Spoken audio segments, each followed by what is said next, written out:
Assalamualaikum warahmatullahi wabarakatuh.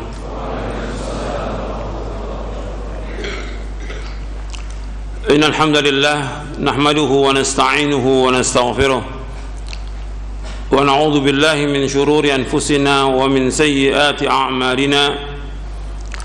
May yahdihillahu fala mudilla lahu wa may yudlil fala hadiya lahu.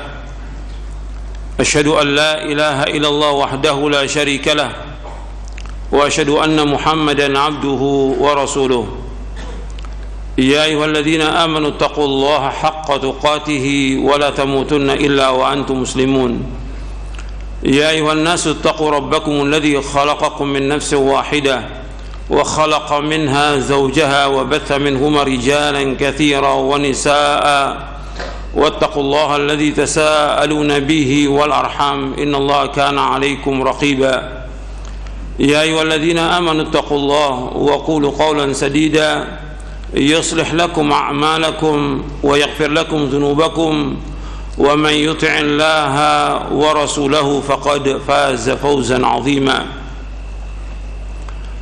أما بعد فإن أصدق الحديث كتاب الله وخير الهدي هدي محمد صلى الله عليه وعلى آله وسلم وشر الأمور محدثاتها وكل محدثة بدعة وكل بدعة ضلالة وكل ضلالة في النار. Ayolah ikhwah, a'azakumullah, kepada semua yang hadir, ikhwan dan akhwat yang mudah-mudahan dirahmati oleh Allah Ta'ala, dan kepada kaum muslimin yang mendengarkan kajian ini yang mudah-mudahan dirahmati oleh Allah Ta'ala.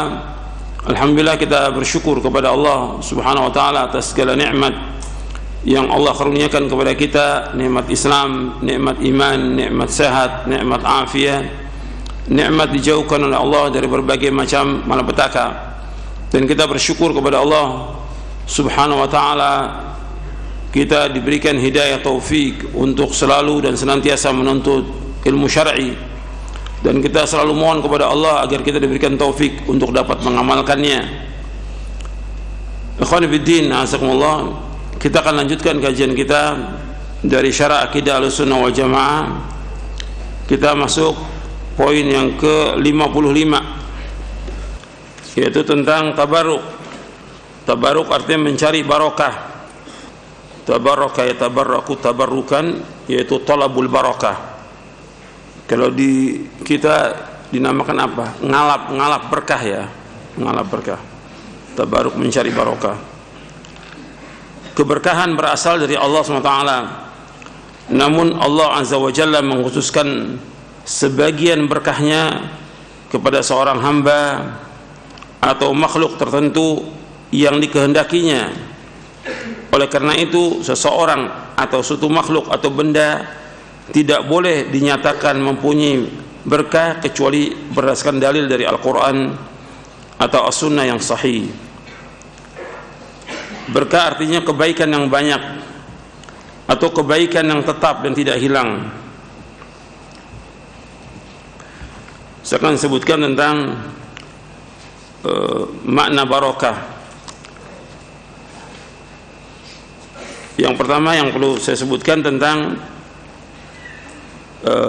semua kebaikan itu ada pada Allah SWT.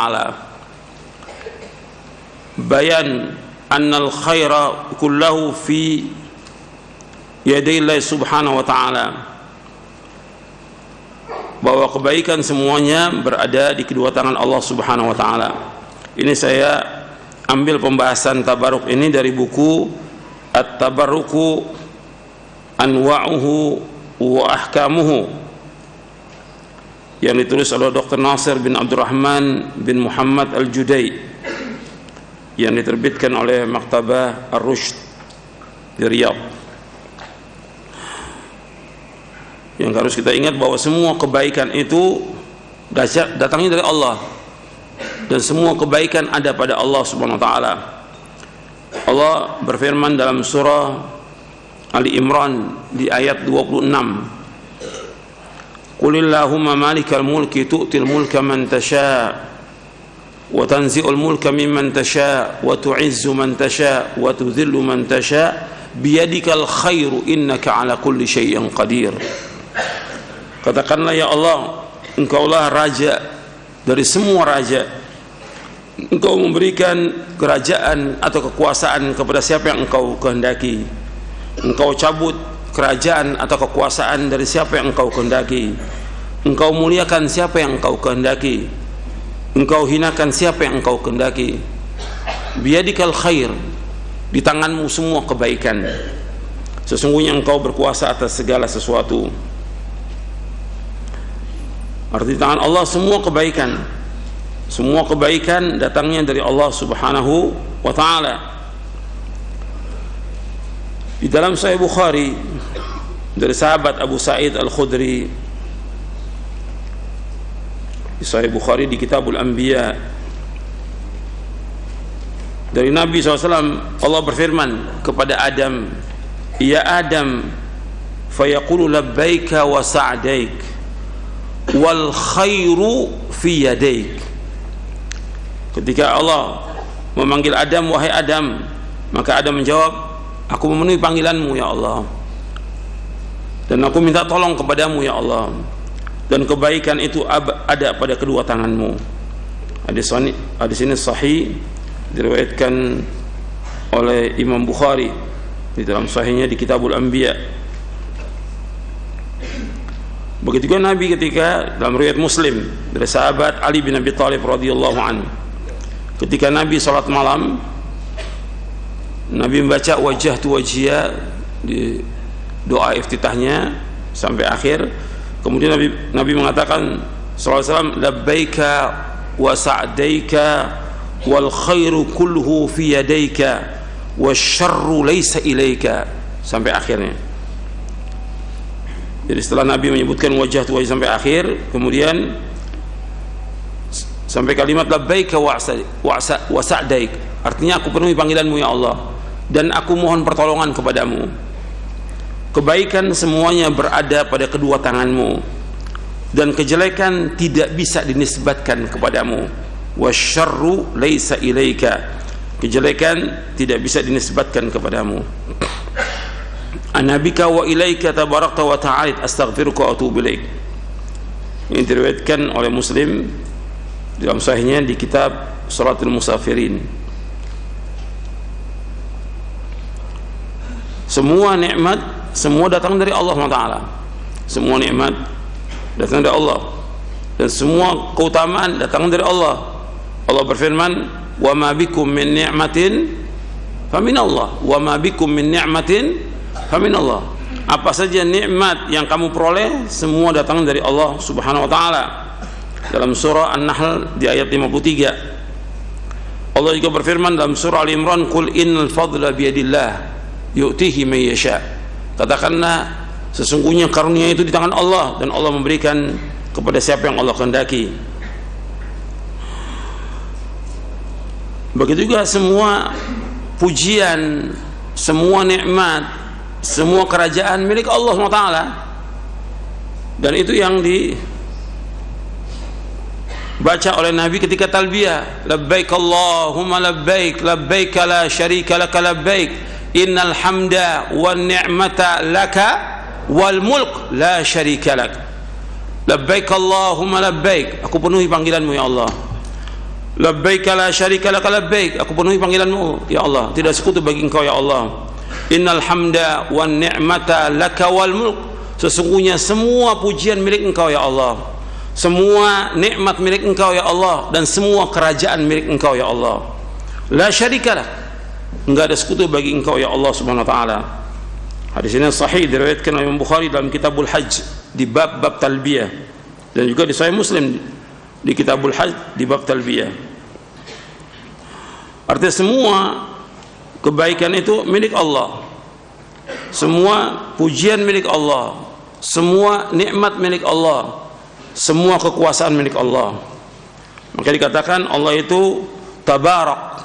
Arti tabarak itu hanya khusus untuk Allah, Allah yang maha barokah. Ini berkaitan dengan asalnya bahwa semua kebaikan dari Allah SWT.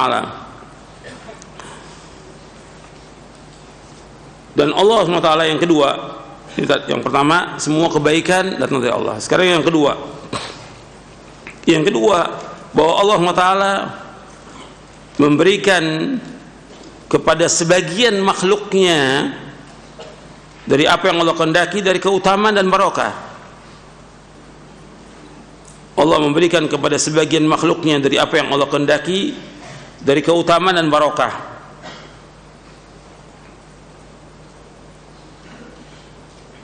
Jadi ada Rasul yang sebagian diutamakan atas yang lainnya, seperti di awal juz yang ketiga, tilka rusulu faddalna ba'dahum ala ba'd, di surah Al-Baqarah. Tilka rusulu faddalna ba'dahum ala ba'd minhum man kallama Allah wa rafa'a ba'dahum darajat wa atayna Isa ibn Maryam al-bayyinat wa ayyadnahu bi ruhil qudus. Itulah Rasul yang kami utamakan sebagian mereka atas sebagian yang lain. Di antara mereka ada yang Allah ajak bicara dan Allah angkat derajatnya sebagian mereka, dan kami berikan kepada Isa bin Maryam al-bayyinat, keterangan-keterangan, dan kami kuatkan dengan Ruhul Kudus. Begitu juga perkataan Nabi Isa alaihi salatu wassalam yang Allah sebutkan dalam surah Maryam. Kalau tadi dalam surah Al-Baqarah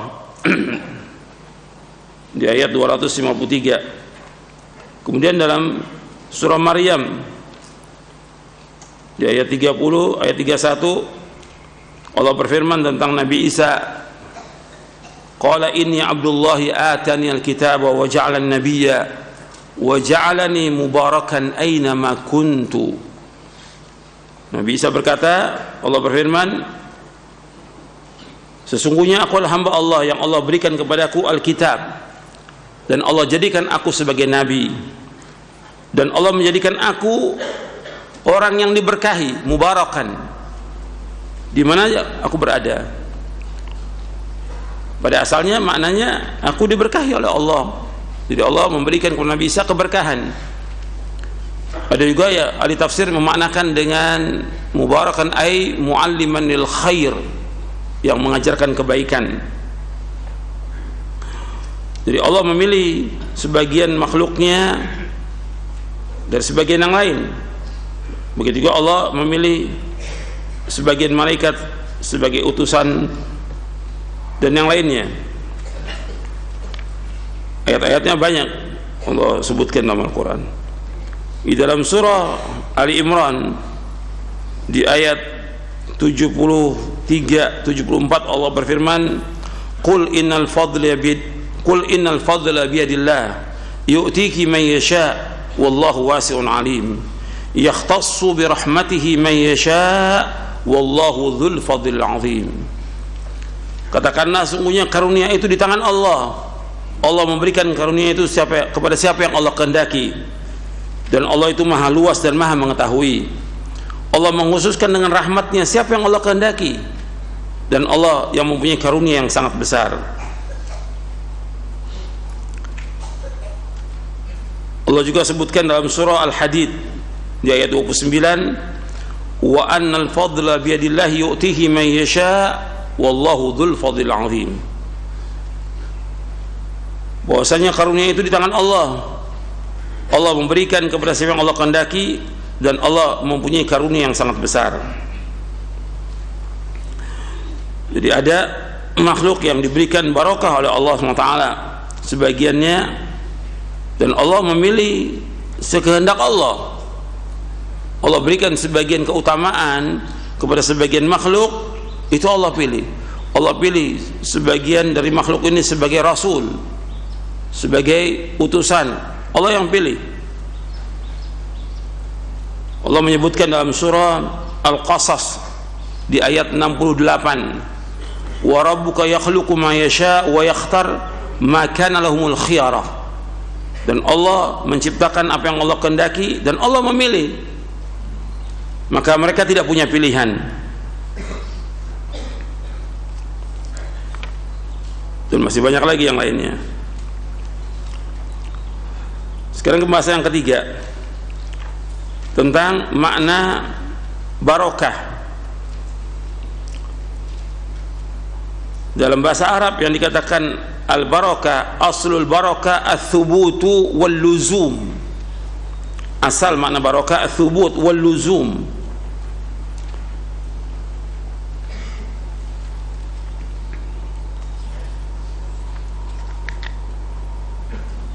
Juga dimutlakan atas barakah itu, wa tutlaqu aidan 'ala an-nama' wa ziyadah. Di dalam Mu'jam Maqayis Lughah disebutkan al-barakah min az-ziyadah wan nama'.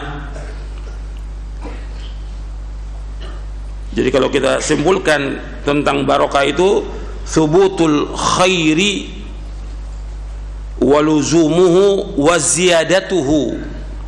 Thubutul khairi wa luzumuhu wa ziyadatuhu, tetapnya kebaikan dan bertambahnya dan berkembangnya kebaikan. Itu makna barakah. Jadi makna barakah itu tetapnya kebaikan itu, bertambahnya kebaikan dan berkembangnya kebaikan.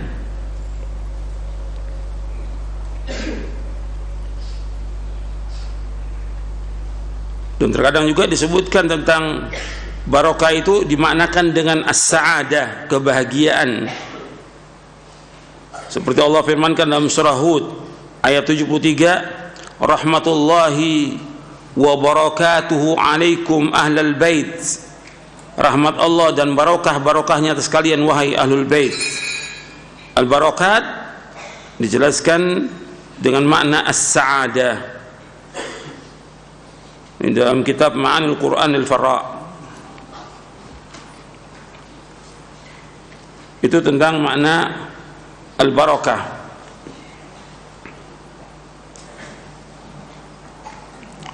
Jadi makna barakah itu tetapnya kebaikan. Adapun at-tabarruk kadang-kadang juga diartikan al-barakah itu kathratul khairi. Untuk tambahkan lagi kathratul khairi wa thubutuhu wa ziyadatuhu. Kadang-kadang dikatakan juga al-barakah kathratul khairi wa thubutuhu wa ziyadatuhu. Barakah itu banyaknya kebaikan, tetapnya kebaikan dan bertambahnya kebaikan.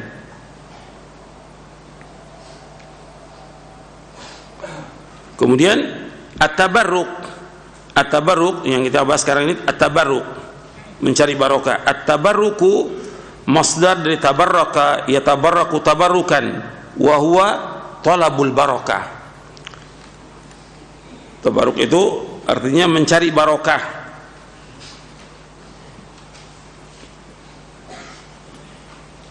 Dibahas dalam kitab akidah karena ada sebagian orang yang dia mencari barokah dari segala sesuatu. Ada yang mencari barokah dengan batu, dengan pohon, dengan kuburan. Maka dibahas berkaitan dengan masalah akidah ini, karena ini sudah masuk kepada apa? Kesyirikan. Ketika dia menetapkan bahwa batu itu barokah, kayu itu barokah, tanah itu barokah, kuburan itu barokah, mesti kembalinya kepada apa? Kembali kepada apa? Dalil. Karena mengatakan sesuatu itu barokah ghaib bagi kita. Ghaib, kita nggak tahu kecuali yang ada keterangannya bahwa itu mengandung barokah. Ketika menetapkan, nanti orang akan menetapkan apa aja, semua ditetapkan barokah. Jadi harus jelas itu. Barokah itu penetapan sesuatu yang memang ada keterangannya dan nas. Nanti kebalikannya, ketika orang menetapkan sesuatu itu sial, juga dari mana? Menetapkan hari itu sial, tanggal itu sial, orang itu sial, dari mana? Perlu kepada dalil. Jadi ini masalah yang seperti ini, penetapan ini harus kembali kepada dalil. Yang ada dalil kita yakini itu. Yang tidak ada nggak boleh. Jadi ada tempat yang Allah sebutkan itu barokah. Seperti Mekah, Allah sebutkan inna awwala baiti wudi'a lin-nasi lalladzi bi Bakkata mubarakan wa hudan lil alamin. Allah sebutkan mubarakan. Sesungguhnya yang pertama kali rumah yang dibangun untuk ibadah bagi manusia yang ada di Bakkah, yaitu di Mekah, yang diberkahi oleh Allah Taala dan sebagai petunjuk bagi sekalian alam. Di dalam surah Ali Imran di ayat 96. Sekarang kita kembali kepada buku ini. Jadi berkah artinya kebaikan yang banyak atau kebaikan yang tetap dan tidak hilang, atau bertambahnya kebaikan. Al-Quran, kitabullah, dikatakan mengandung berkah apabila dibaca, difahami dan diamalkan. Jadi Al-Quran kitab yang barokah. Allah SWT berfirman dalam surah Al-An'am di ayat 155, wa hadza kitabun anzalna mubarakun fattabi'uhu wattaqu la'allakum turhamun. Ini tambahan untuk cetakan yang terbaru ini. Ada tambahannya ayat, ada 2 ayat saya bawakan di sini. Surah Al-An'am ayat 155, wa hadza kitabun anzalna mubarakun fattabi'uhu wattaqu la'allakum turhamun. Al-Quran adalah kitab yang kami turunkan dan diberkahi, maka ikutilah dan bertakwalah agar kalian dirahmati. Surah Al-An'am ayat 155. Allah juga berfirman dalam surah Sad, surah 38 ayat 29, kitabun anzalnahu ilaika mubarakun liyadabbaru ayatihi wa litadzakkara ulul albab. Al-Quran adalah kitab yang kami turunkan kepadamu Muhammad yang penuh berkah, supaya mereka menghayati ayat-ayatnya dan orang-orang berakal sehat mendapatkan pelajaran. Jadi Al-Quran kitab yang diberkahi oleh Allah Subhanahu wa ta'ala. Ada beberapa ayat yang Allah sebutkan dalam Al-Quran tentang keberkahan Al-Quran.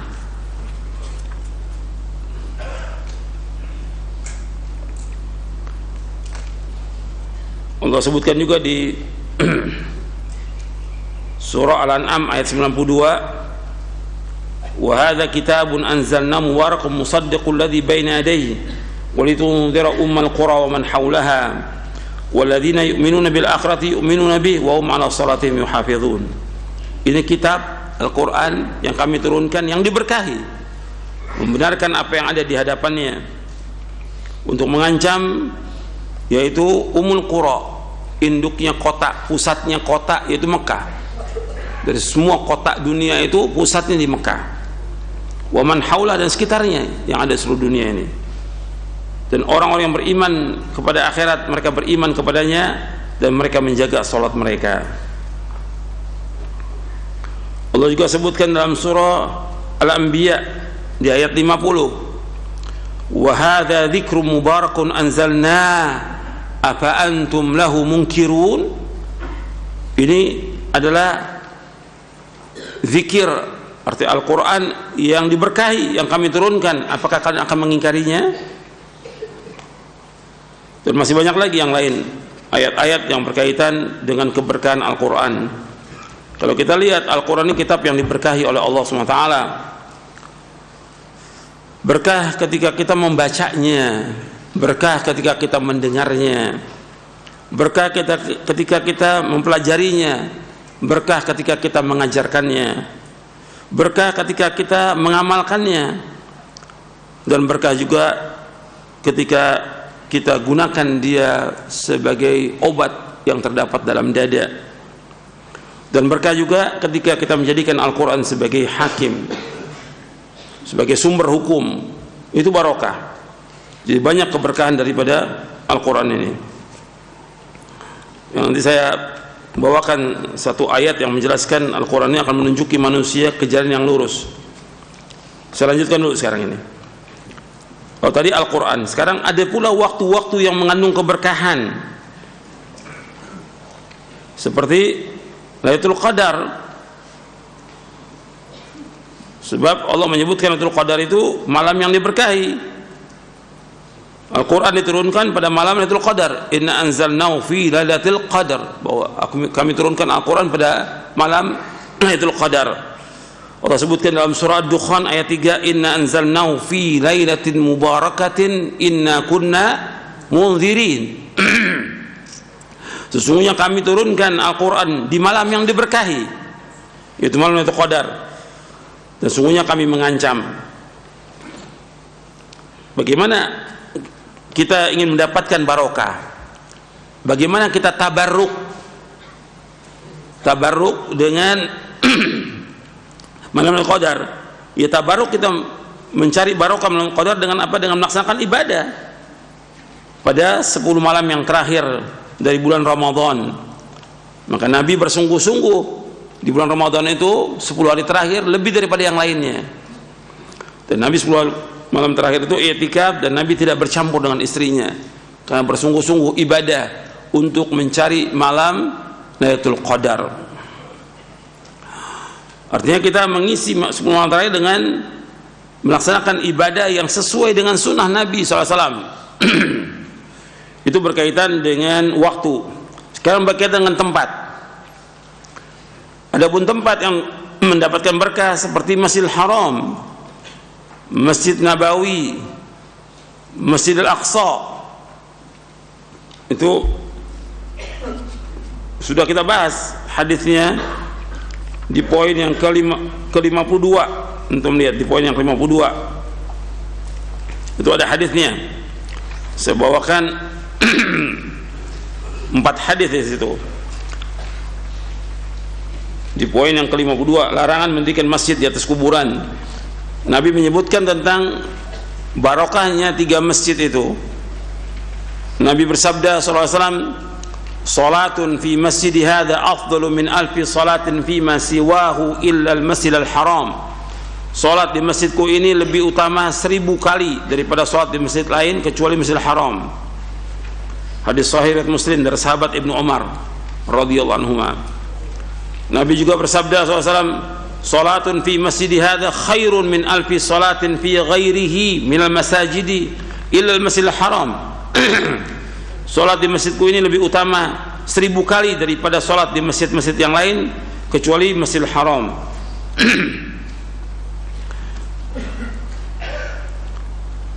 Hadisnya sahih riwayat Bukhari, Muslim dan yang lainnya.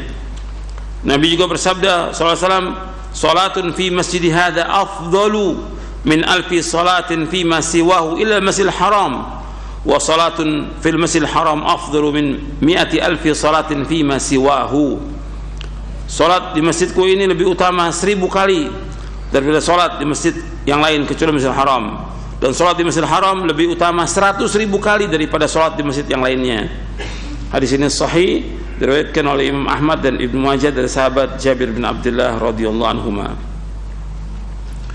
Nabi juga bersabda sallallahu alaihi wasallam, ma baina baiti wa minbari raudatun min riyadil jannah wa minbari ala haudhi.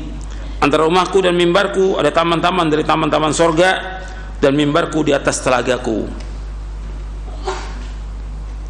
Ini hadis sahih riwayat Bukhari, Muslim dan yang lainnya. Artinya Nabi menyebutkan tentang keutamaan Masjidil Haram. Sekali sholat di sana sama dengan 100.000 kali dari masjid yang lain seluruh dunia. Sholat di Masjid Nabawi 1 kali sama dengan 1000 kali dari masjid yang lain seluruh dunia. Adapun Masjid Al-Aqsa dalam riwayat disebutkan 250 kali. Dan ini riwayat sahih. Tempat itu barokah karena apa? Dilipat gandakan ganjarannya. Kita menyebutkan tentang keberkahan masjid ini dengan melaksanakan ibadah yang sesuai dengan sunnah. Apakah itu Masjidil Haram, Masjid Nabawi atau Masjid Al-Aqsa. Kemudian ada beberapa hal yang mengandung barokah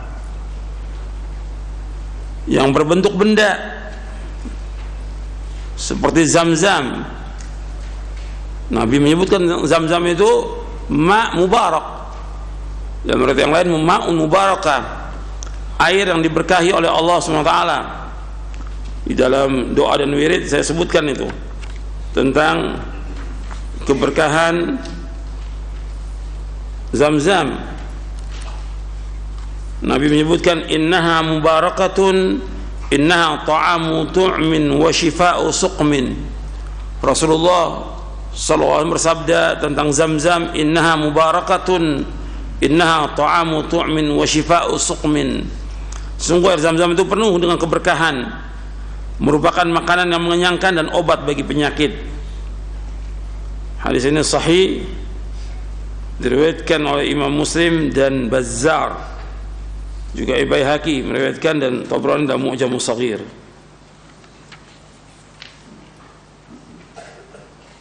Dan Nabi juga menyebutkan ma'u Zamzam lima syuriba lahu.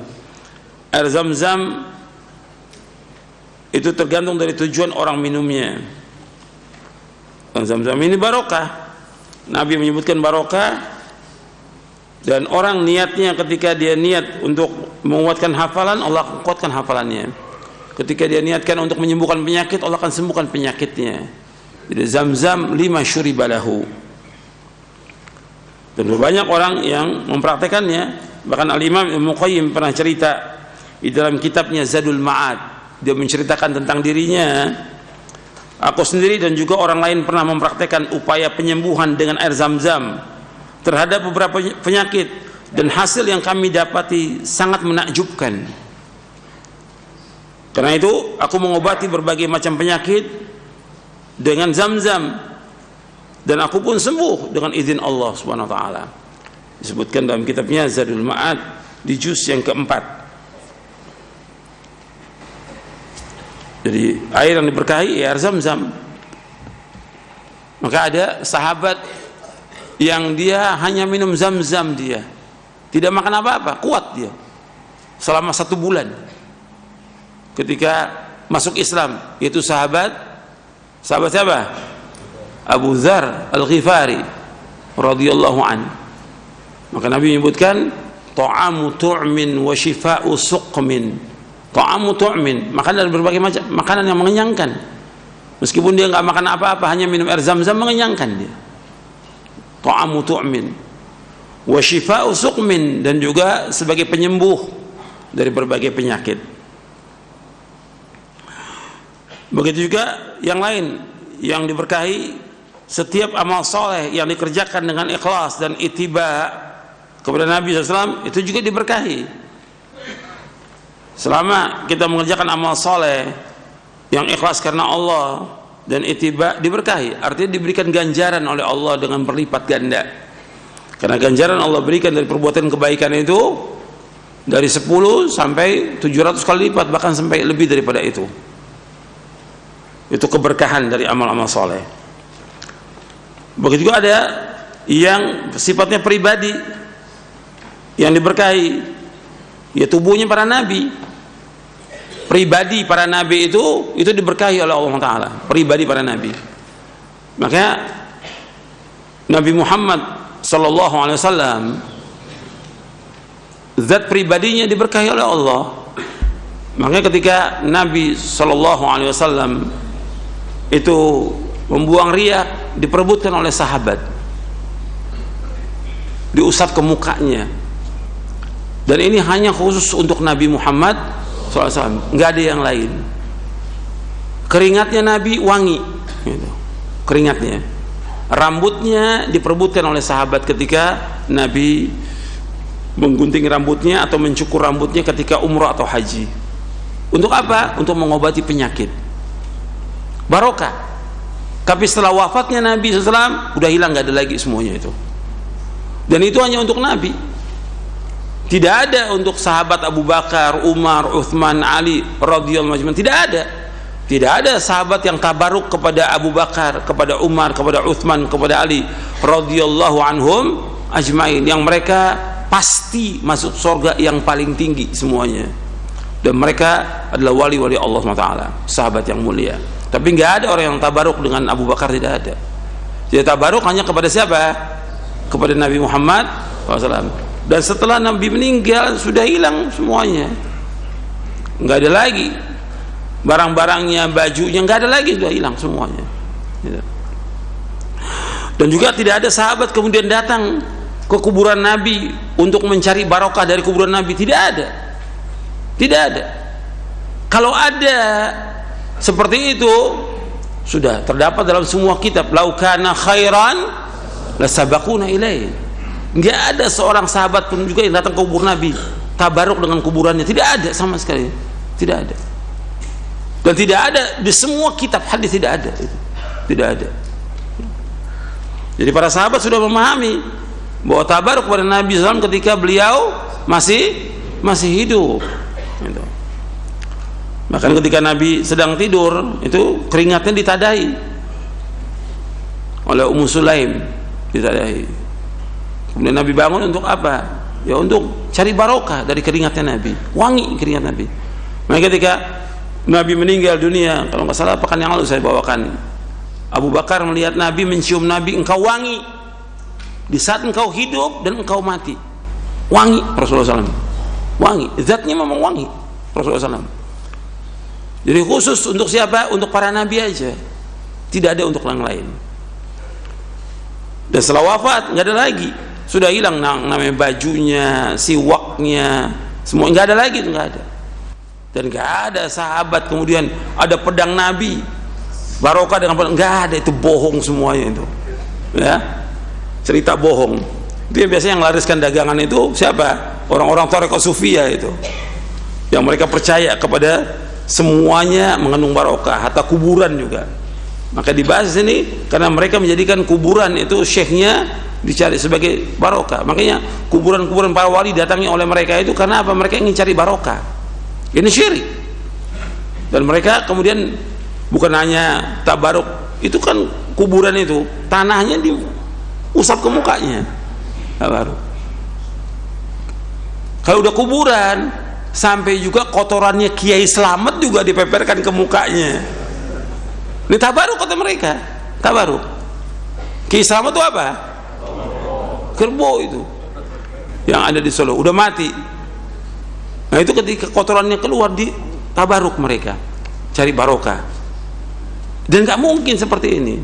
Dalam agama Syiah ada, dalam agama Syiah. Yang pertama kali mulai ini agama Syiah. Kemudian setelah itu diikuti oleh tarekat. Dalam agama Syiah, hatta kotoran imamnya itu dipeperkan ke mukanya. Itu dalam agama Syiah. Gitu. Dan juga antum di video-video mereka banyak yang seperti itu, yang ditunjukkan bagaimana kok nggak mungkin Islam mengajarkan demikian, nggak mungkin. Islam agama yang bersih, Islam agama yang bersih, dan Islam itu menyukai kebersihan. Nggak mungkin seperti itu. Jadi ini nggak benar, bukan dari Islam. Jadi pribadi itu yang ada barokah itu adalah hanya untuk siapa? Untuk Nabi Muhammad Sallallahu Alaihi Wasallam. Nggak ada lagi yang lain. Maka saya sebutkan di sini, akan tapi kita tidak dibolehkan bertabaruk, meminta atau mencari barokah kepada manusia beserta peninggalannya, kecuali kepada pribadi Nabi dan peninggalan Nabi SAW ketika beliau masih hidup.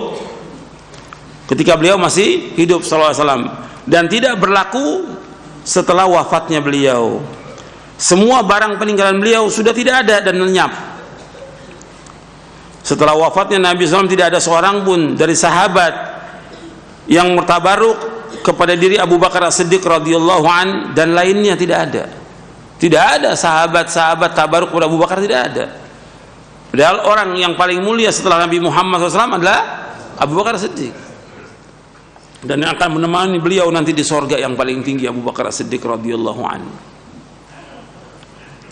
Kalau kepada Abu Bakar As-Siddiq radhiyallahu an yang dijamin masuk surga saja tidak diperbolehkan bagi seorang pun untuk tabaruk kepadanya, apalagi kepada orang selain beliau SAW. Oleh karena itu tidak boleh seorang muslim tabaruk dengan kiai, habib dan lainnya, dengan tubuhnya, pakaiannya, sisa makan dan minumnya atau yang lainnya. Semua inilah perbuatan bid'ah. Dan ini diperebutkan. Bahkan kadang-kadang bekas kobokannya kiai atau habib diminum. Nggak mungkin Islam mengajarkan seperti ini. Ini kotor dan jorok seperti ini. Masih. Jadi orang tuh kadang-kadang tabaruk dengan jubahnya, dipegang supaya barokah. Ini nggak ada dalam Islam. Dan antum jangan ikut-ikut. Ya, kalau dulu antum pernah demikian, sekarang tobat udah. Ya, kalau antum pernah demikian tobat. Nah, sekarang mulai ada lagi nih, ya. Dulu kalau udah ketemu Habib mesti cium tangan 2 kali, cium tangan dia. Bahkan kadang-kadang Habibnya ngasih barokah.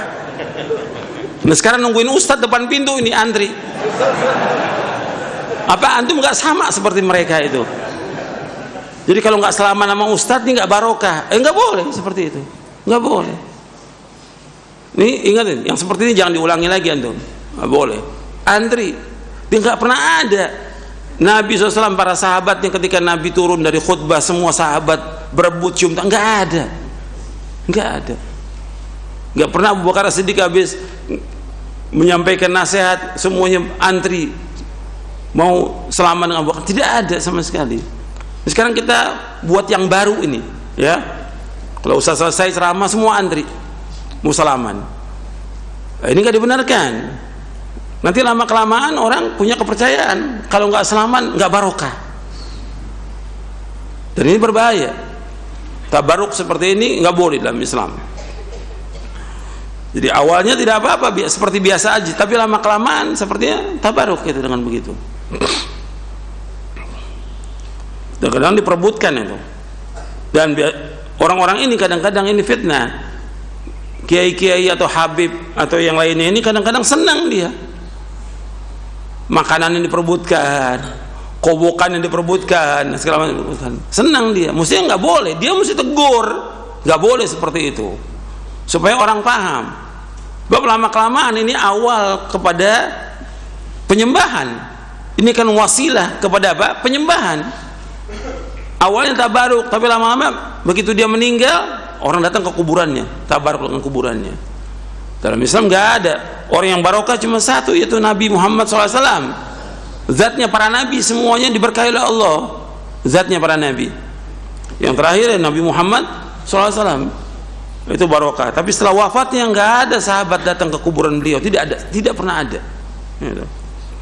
Untuk minta sesuatu, untuk mengharapkan sesuatu tidak ada, karena sahabat sudah paham bahwa meminta hanya kepada Allah, berdoa hanya kepada Allah, dan mencari barokah hanya kepada Allah Subhanahu wa Ta'ala. Seorang mukmin yang beriman kepada Allah dan Rasulnya harus tunduk kepada wahyu, yaitu Al-Quran dan As-Sunnah. Tidak boleh mempunyai i'tiqad, keyakinan tentang sesuatu kecuali berdasarkan dalil. Karena itu tidak boleh menganggap sesuatu mengandung barokah kecuali dengan dalil. Tidak boleh menganggap sesuatu mengandung barokah kecuali dengan dalil. Demikian pula tidak dibolehkan bertabaruk dengan sesuatu. Apakah itu berupa pohon? Nggak boleh tabaruk dengan pohon, batu, kuburan atau lainnya kecuali dengan dalil.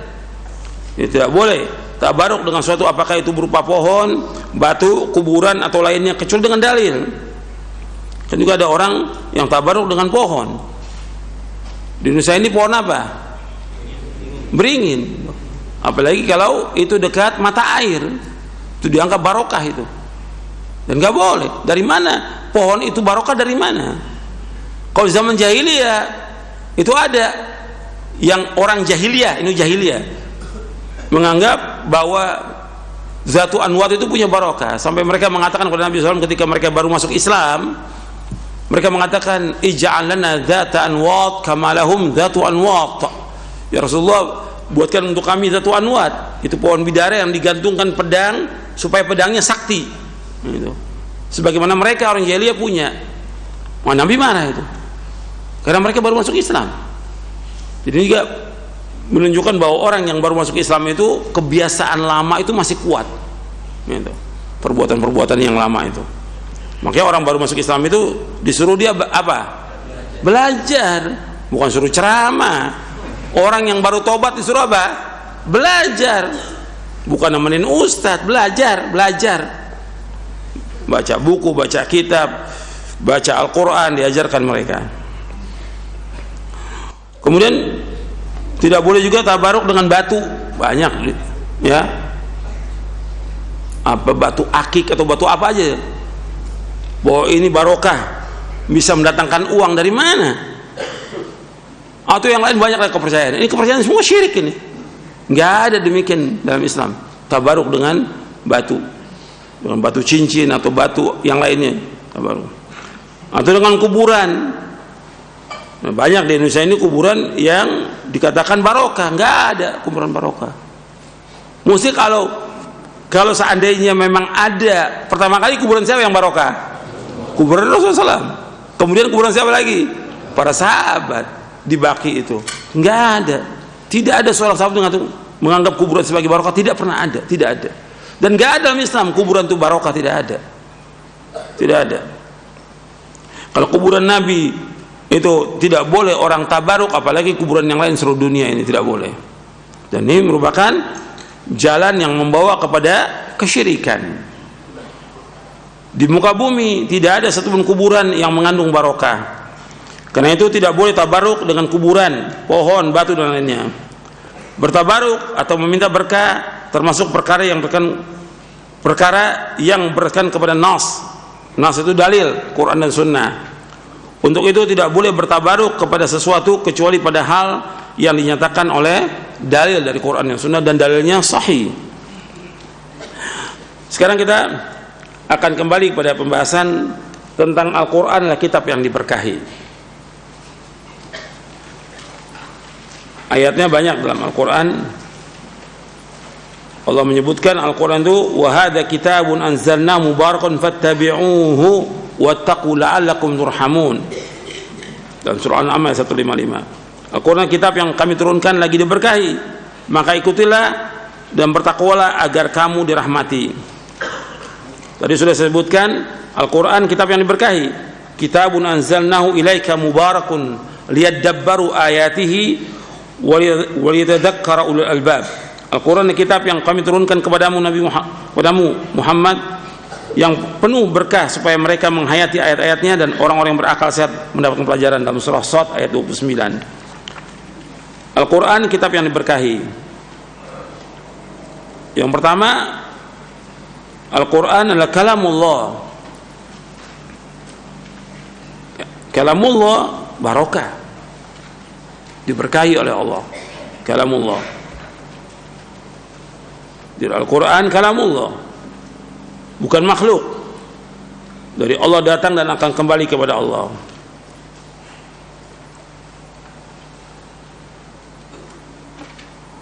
Al-Quran adalah kitab yang diberkahi. Diberkahi tadi saya sebutkan dalam membacanya. Membaca Al-Quran diberkahi. Karena apa? Ganjarannya dilipat gandakan, beda dengan kita baca yang lain. Karena Nabi menyebutkan man qara'a harfan min kitabillah falahu bihi hasanah wal hasanatu bi asyri amsalihha. La aqulu alif lam harf walakin alifun harfun wa lamun harfun wa mimun harfun. Kata Nabi SAW, man qara'a harfan min kitabillah falahu bihi hasanah. Barang siapa yang membaca satu huruf dari Al-Quran akan mendapat satu kebaikan. Wal hasanah bi asyri amsalihha, sedangkan satu kebaikan akan dilipatkan 10 kali lipat.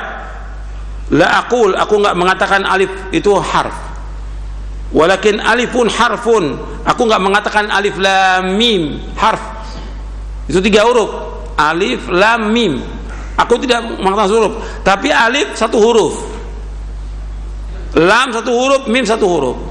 Kalau alif lam mim berarti 3 huruf. Kalau 3 huruf, 1 huruf berapa ganjaran? 10. Kalau 3 huruf 30 ganjaran. Itu baru alif lam mim. Kalau antum baca 2 ayat, 3 ayat, 10 ayat, 1 juz, berapa itu ganjarannya?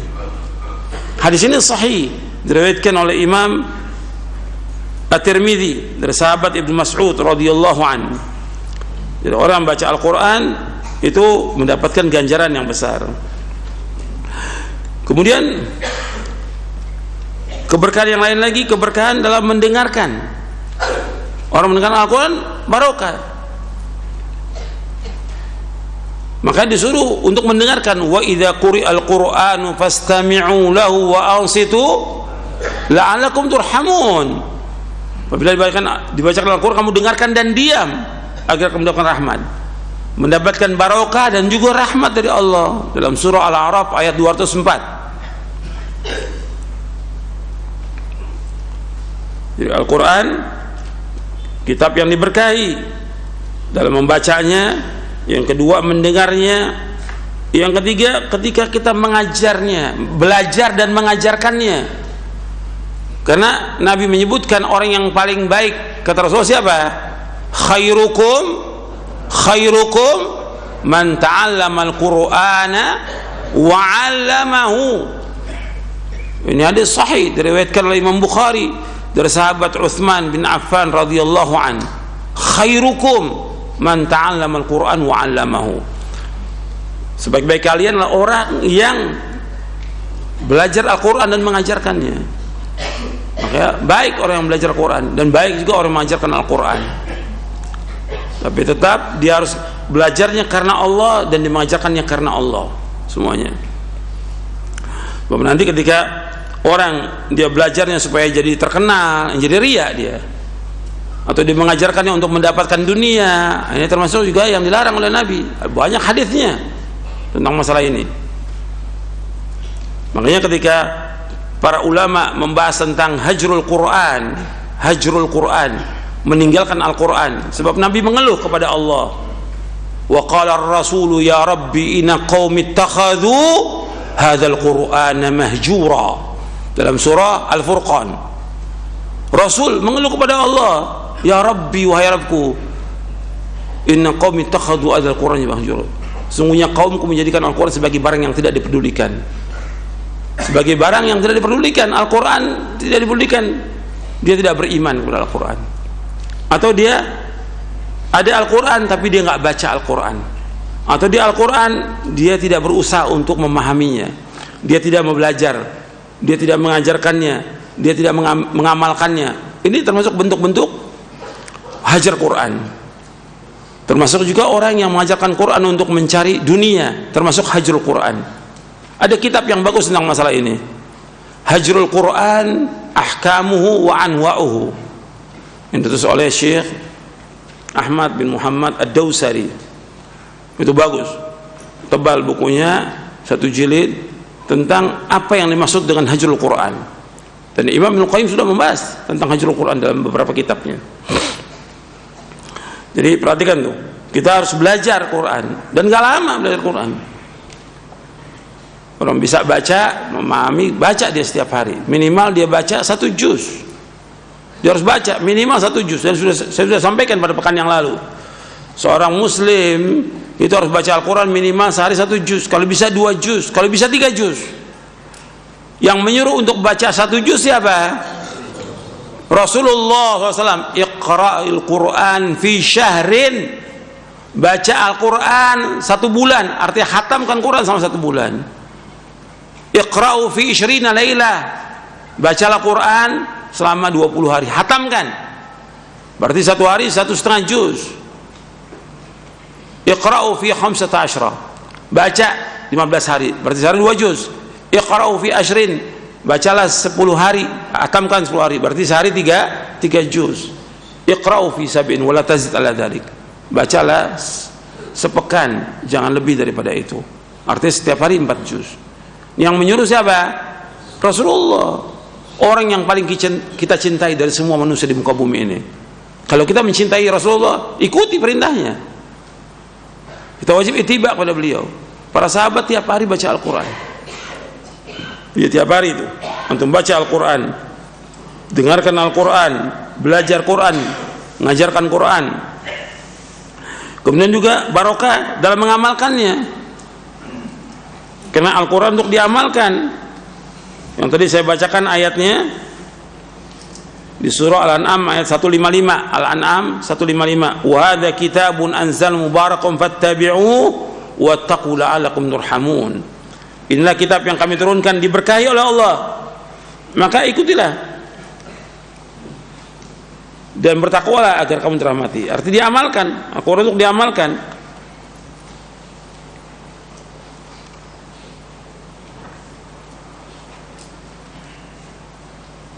Kemudian Al-Quran barokah untuk selalu diingat, dihafal, kitab yang barokah. Maka yang paling mudah untuk dihafal Al-Quran dari semua kitab. Jutaan manusia hafal Al-Quran. Barokah juga untuk mengobati orang sakit, karena Al-Quran bisa digunakan untuk mengobati, dan yang paling besar itu mengobati yang terdapat dalam dada Al-Quran itu, karena di dada ini penuh dengan penyakit. Ya ayuhan nasu qad ja'atkum mau'izatun min rabbikum wa shifaa'un lima fis sudur wa hudan wa rahmatun lil mu'minin, dalam surah Yunus. Antum lihat dalam surah Yunus, Al-Quran ini sebagai penyembuh yang terdapat dalam dada manusia.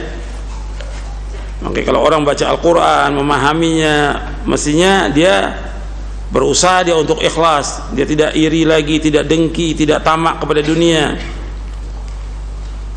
Di ayat berapa di surah Yunus? Ya ayuhan nasu qad ayat 57. Ya ayuhan nasu qad ja'atkum mau'izatun min rabbikum wa shifaa'un lima fis sudur wa hudan wa rahmatun lil mu'minin. Wahai manusia, telah datang kepada kalian nasihat dari Rabb kalian, wa shifaa'un lima fis sudur, dan sebagai penawar obat terdapat dalam dada. Artinya obat dengan apa yang terdapat dalam dada manusia, wa hudan, dan sebagai petunjuk, wa rahmatun lil mu'minin, dan sebagai rahmat bagi orang beriman. Jadi Al-Quran ini sebagai obat. Jadi orang yang baca Al-Quran mestinya dia berusaha untuk ikhlas, karena dalam Al-Quran Allah menyuruh kita untuk ikhlas. Obat dalam dada mesti dia hilangkan penyakit-penyakit kesyirikan. Dia wajib mengikhlaskan ibadah kepada Allah Ta'ala. Mengobati dalam dada, dia harus mengobati hatinya dari berbagai macam bid'ah, kedengkian, iri, atau ketamakan dia kepada dunia dan yang lainnya. Ini obat yang terdapat dalam dada. Makanya orang yang membaca Al-Quran, hatinya dia akan tenang, hatinya dia akan lembut, hatinya dia akan takut kepada Allah Subhanahu wa taala. Dalam Al-Quran Allah menyebutkan, Allah mengancam dengan Al-Quran ini agar manusia takut kepada Allah. Wa dzakir bil Qur'ani man yakhafu wa'id. Ancamlah dengan Al-Quran bagi orang yang takut kepada ancaman Allah. Jadi mestinya orang baca Al-Quran itu tambah takut dia kepada Allah, tambah dekat kepada Allah, tambah jauh dari perbuatan dosa dan maksiat gitu. Dan hawa nafsunya tunduk kepada wahyu. Banyak orang-orang yang dibawakan keterangan, dibawakan dalil, dia nggak mau terima. Berarti di sini ada penyakit dalam dadanya. Penyakit apa di situ? Penyakit apa? Kibir, sombong, nggak mau menerima kebenaran. Jadi kalau orang udah disampaikan kebenaran dia nggak mau terima, ini orang yang sombong. Karena Nabi memberikan definisi tentang sombong, al-kibru batarul haqq wa ghamdun nas. Yang dikatakan sombong itu menolak kebenaran dan melecehkan manusia. Jadi Al-Quran ini akan menerima, mestinya kalau orang baca Al-Quran dia terima kebenaran, bukan menolak kebenaran. Orang kalau dia menolak berarti dia mengikuti apa? Di samping tadi kesombongan, dia mengikuti apa? Hawa nafsu. Maka Allah sebutkan dalam surah Al-Qasas, fa illam yastajibu laka fa'lam annama yattabi'una ahwa'ahum. Apabila mereka tidak memenuhi panggilanmu, maka ketahuilah sesungguhnya mereka mengikuti hawa nafsu. Kalau sudah begitu sesat sudah. Kalau mengikuti hawa nafsu sesat. Kemudian Al-Quran juga sebagai petunjuk, hudan, petunjuk ke jalan yang lurus, wa rahmatun lil mu'minin, dan sebagai rahmat bagi orang beriman. Jadi kalau orang berpegang pada Al-Quran, dia akan ditunjuki oleh Allah. Makanya yang harus kita pegang Al-Quran, berpegang pada Al-Quran, memahami Al-Quran, mengamalkan Quran, itu mendapatkan hidayah, ditambah hidayah. walladzina ihtadaw zadahum huda wa atahum taqwahum. Orang dapat petunjuk, kami tambah petunjuk dan kami berikan ketakwaan kepada mereka. Kemudian juga Al-Quran barokah dalam kita berhukum dengannya. Kita harus berhukum dengan Al-Quran, berhukum dengan apa yang diturunkan oleh Allah. Maka Allah menyebutkan, wa man lam yahkum bima anzalallah fa ulaika humul kafirun, wa man lam yahkum bima anzalallah fa ulaika humul zalimun, wa man lam yahkum bima anzalallah fa ulaika humul fasiqun. Dan ini sudah kita bahas, ada di buku ini pembahasannya di Syarah Aqidah. Barang siapa yang tidak berhukum dengan apa yang Allah turunkan, maka dia adalah orang-orang kafir. Barang siapa yang tidak berhukum dengan hukum yang Allah turunkan, maka dia orang yang zalim. Dan barang siapa yang tidak berhukum dengan apa yang Allah turunkan, maka dia termasuk orang fasik. Wajib berhukum dengan Al-Quran. Dan Al-Quran menunjuki manusia ke jalan yang lurus. Antum buka ayatnya dalam surah Al-Isra di ayat 9. Inna hadzal Qur'ana yahdi lillati hiya aqwam wa yubashshirul mu'minina alladhina ya'maluna as-salihati anna lahum ajran kabira. Dalam surah Al-Isra di ayat 9. Inna hadzal Qur'an, Allah mengatakan inna hadzal Qur'an, sungguhnya Al-Qur'an ini yahdi lillati hiya aqwam, menunjuki manusia ke jalan yang lurus.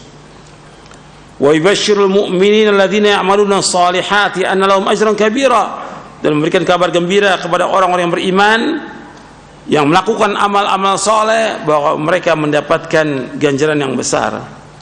Jadi Al-Qur'an menunjuki manusia ke jalan yang lurus. Jadi orang kalau dia membaca Al-Qur'an, dia memahami Al-Qur'an, maka dia mendapatkan hidayah, petunjuk.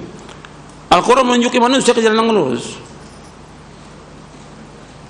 Ketika manusia berada pada masa jahiliyah, mereka ini berbuat berbagai macam kesyirikan, dan mereka berbuat berbagai macam kerusakan. Kemudian mereka masuk Islam, maka Allah tunjuki dengan Quran ini ke jalan yang lurus. Kejalan yang lurus untuk apa? Untuk mentauhidkan Allah SWT, baik dalam rububiyahnya, uluhiyahnya, asma wa sifat. Al-Quran menunjuki manusia ke jalan yang lurus dalam semua hal, dalam dia ibadah kepada Allah, dalam dia bermuamalah, dalam dia berumah tangga, dalam segala macam. Ini mesti dengan Al-Quran akan ditunjuki. Justru dengan Al-Quran Allah akan mengangkat manusia ini derajat yang paling tinggi dengan Quran. Makanya dikatakan dari sahabat Umar bin Khattab radhiyallahu an, Rasulullah SAW bersabda, innallaha yarfa'u bihadzal kitabi aqwaman wa yada'u bihi akharin. Akhrajahu Muslim. Sesungguhnya Allah mengangkat dengan Quran ini beberapa kaum dan Allah rendahkan beberapa kaum. Kalau orang Islam ini berpegang kepada Al-Quran, memahami Quran, memahami sunnah dan mengamalkannya dengan mengikuti pemahaman salaf, maka Allah akan angkat derajatnya, Allah akan angkat kedudukannya, Allah akan berikan keberkahan dalam hidupnya, Allah akan mudahkan urusannya. Makanya disuruh baca Al-Quran, disuruh memahami Al-Quran, jadikan Al-Quran sebagai petunjuk hidup, karena Allah menyebutkan bahwa dia sebagai hudan lil muttaqin dan hudan lin nas. Al-Quran sebagai hudan dan menunjuki manusia ke jalan yang lebih lurus. Dan hukum-hukum Al-Quran semuanya benar, karena Al-Quran semuanya isinya hak. Ketika dijalankan akan damai manusia ini, akan sejahtera manusia. Kalau orang melaksanakan hukum qisas yang Allah sebutkan dalam surah Al-Baqarah, orang yang membunuh wajib dihukum bunuh, nggak ada lagi pembunuhan, aman dunia ini. Orang yang berzina dia harus didera, seperti Allah sebutkan di awal surah An-Nur, didera 100 kali, orang akan kapok, nggak akan ada lagi perzinahan. Orang yang sudah menikah, baik dia laki atau perempuan, apakah dia duda atau janda, dia berzina, direjam, dilempari dengan batu sampai dia mati. nggak akan ada lagi perzinahan, nggak ada lagi tempat prostitusi, nggak ada lagi itu.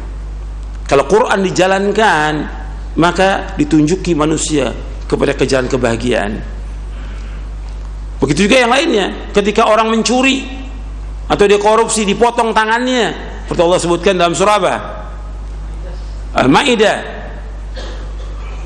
was-sariqu was-sariqatu faqta'u aydiyahuma, disuruh potong tangannya. Nggak ada lagi orang mencuri, nggak ada lagi mengambil barang lain. Maka Al-Quran menunjuki ke jalan yang lurus.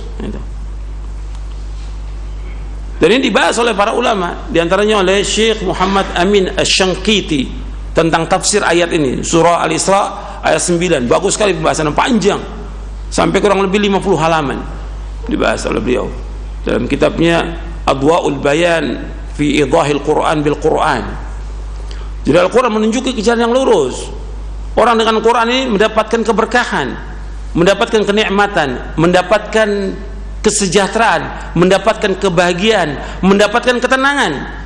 Karena Al-Quran merupakan zikir, dan Allah menyebutkan inna nahnu nazzalna dzikra wa inna lahu lahafizun. Sungguh kami yang turunkan az-zikr, itu Al-Quran, dan kami akan menjaganya. Allah menyebutkan dalam Al-Quran dalam surah Ar-Ra'd, ala bi dzikrillahi tatma'innul qulub. Ketahui dengan zikir kepada Allah itu akan tenang hati kita, akan tentram. Maka disuruh baca Al-Quran. Nabi yang suruh baca Al-Quran tiap hari, pahami Al-Quran tiap hari. Nah, sekarang tidak kan, nggak baca Quran, sibuk dengan yang lain. Pekan yang lalu dalam mukadimah saya jelaskan, antum sebagai thalibul ilm jangan disibukkan dengan HP. Sekarang enggak, baca Quran dengan main HP lebih banyak apa? Main HP sampai 2 jam 3 jam. Coba kalau baca Al-Quran 3 jam itu bisa dapat 4 juz. 3 jam itu bisa dapat 4 juz. Habis waktu dibuang untuk ngobrol, untuk jalan-jalan, untuk yang lain.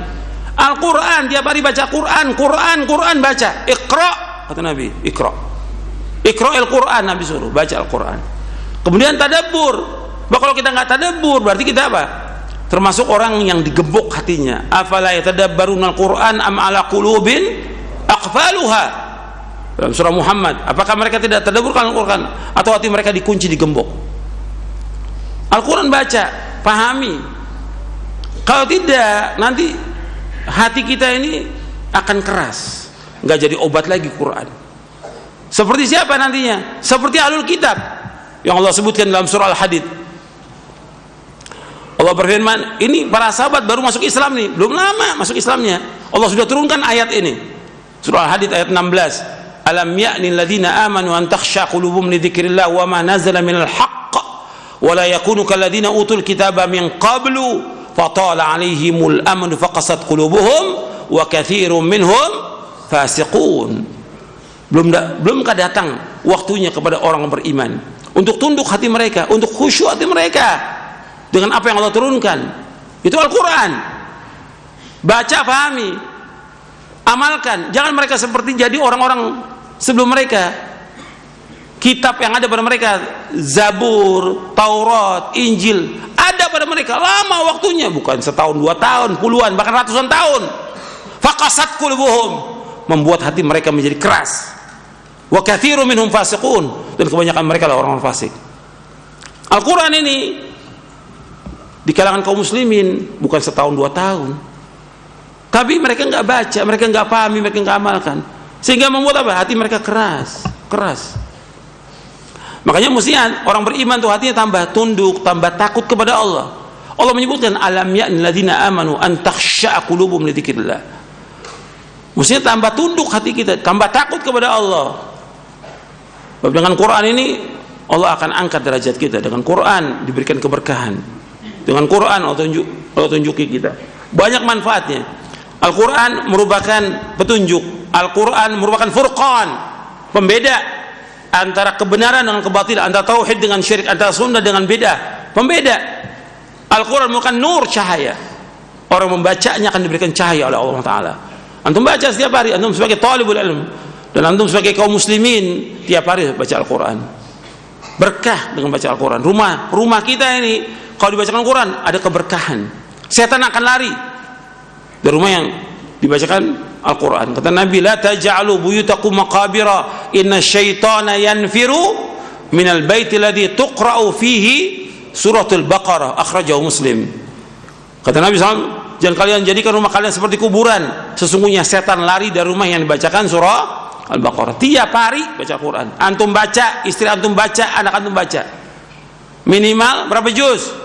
1 juz. Kalau bisa 2 juz. Tiap hari tuh. Itu. Antum tinggalkan HP antum. Sekarang enggak. Katanya udah ngaji. Malah udah ngaji nonton yang enggak benar, yang maksiat, yang haram. Ada yang nonton sinetron. Enggak bapak-bapaknya, enggak ibu-ibunya sama. Antum gimana? Katanya antum udah ngaji, mesti antum berubah dong kepada yang lebih baik. Tinggalkan yang semua itu. Baca Quran, baca hadis, baca buku-buku yang bermanfaat. Supaya tambah. Kan doanya kita setiap hari, Allahumma inni as'aluka ilman nafi'a wa rizqan thayyiban wa amalan mutaqabbala. Ya Allah, aku mohon kepada Engkau ilmu yang bermanfaat, rezeki yang halal dan amal yang diterima. Minta ilmu yang bermanfaat. Gimana akan dapat ilmu yang bermanfaat? Antum lihat yang sia-sia, bahkan yang maksiat. Ini perhatikan, waktu kita jaga itu. Dan banyak yang doa untuk agar kita diberikan ketenangan hati dengan Al-Quran. Ada doa di buku doa wirid yang kita dianjurkan untuk berdoa supaya kita diberikan ketenangan dan kita terus baca Al-Quran tiap hari itu. Kadang-kadang kita nih nggak perhatian, baca Qurannya jarang-jarang, yang dibaca yang lain. Tiap hari itu harus akrab. Orang beriman, Al-Quran itu harus akrab. Tiap hari itu baca Al-Quran.